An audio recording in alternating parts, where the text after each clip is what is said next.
In Java, recursion is a process of calling a method by itself. Recursion provides a way to break complicated problems into simple ones, which are easy to solve. But recursion is somewhat difficult to understand. Following is the example program of factorial of a number using recursion. Here, recursion is the class, and defining the method as public static int fact of int n. Fact of is the method here. Now, inside the method, writing the condition, if n is greater than 1, it returns n into fact of n minus 1. Else, it returns 1 for termination.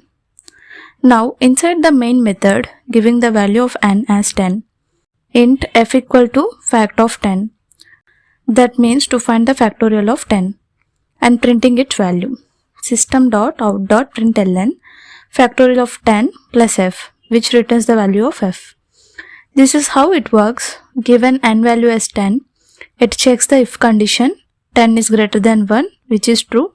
So n into fact of n minus 1, that is 10 into fact of 10 minus 1, equal to 10 into fact of 9.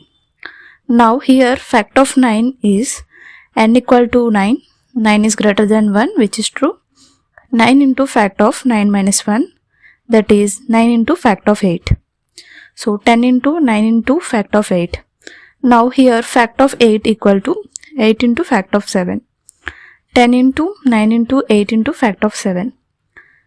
Fact of 7 equal to 7 into fact of 6, and so on.